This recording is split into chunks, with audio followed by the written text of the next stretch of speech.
So I've been working on this piece and I've trimmed the foot.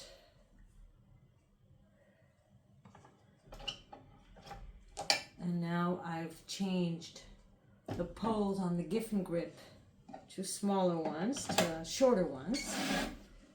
So I can work on this part. The other poles reached up to here and allowed me to work on the foot by bracing the pot steadily. I'm checking that all these grips, which is why it's called the Giffin Grip, are tightly aligned with the pot. And then I can continue working by taking more of the extra clay that's on here and shaping.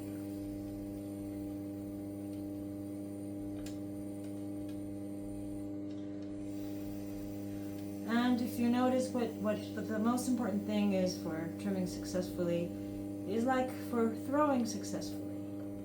You should have your body seated in a sturdy position, your elbows tucked in,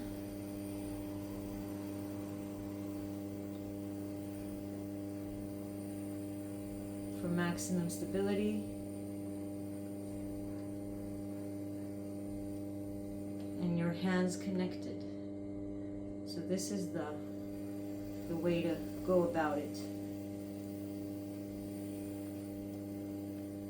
because you're grounded.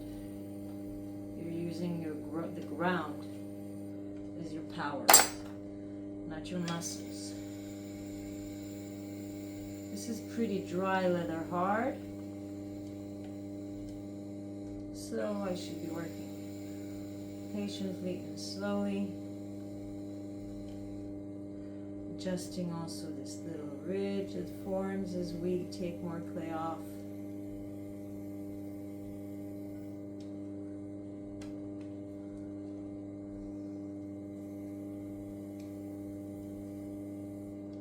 And refining the foot.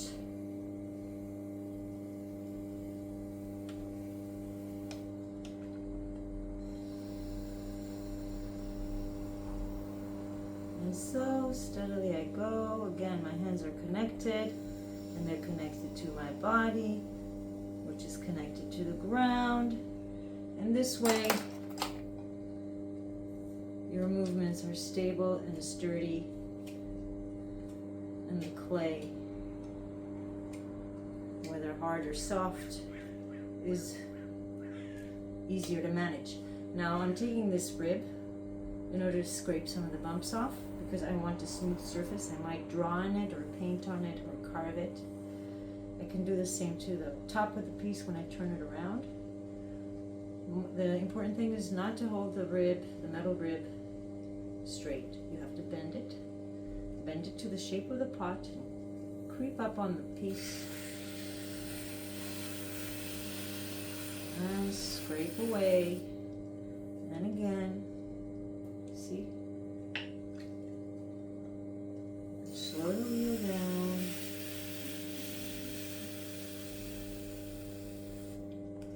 And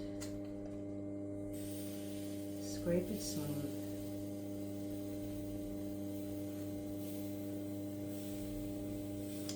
Another thing I like to use is a smooth pebble. This one I think is from maybe Yosemite or something that I bought in a gift shop. And I'm smoothing out the foot because it's going to sit on some nice surface, maybe a wooden surface. You don't want to have anything abrasive on the foot. And this clay does have some grog in it. It's a stoneware clay. And this way I'm smoothing the edges of the foot. There's no point in smoothing out the whole pot because the sheen the pebble creates does burn off in the kiln.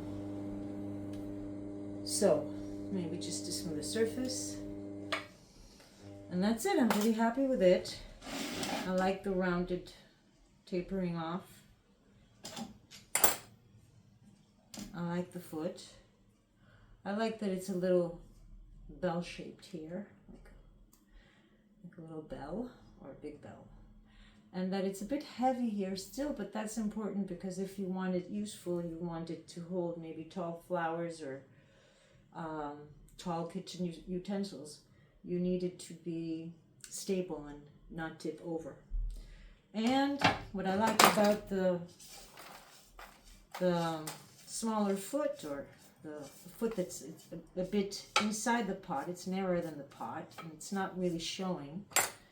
I like that because, I don't know if you can see it, but it looks like when it's on the table, it looks like it's floating. And I turned off my wheel because sometimes I get up and I step on the pedal and the piece flies all the way across the room.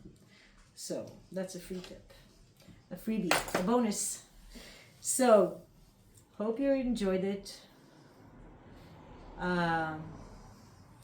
Follow along for more tips and techniques and sharing and a sense of community. And welcome to my space.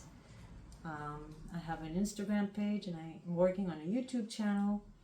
So keep following. Thank you. Bye.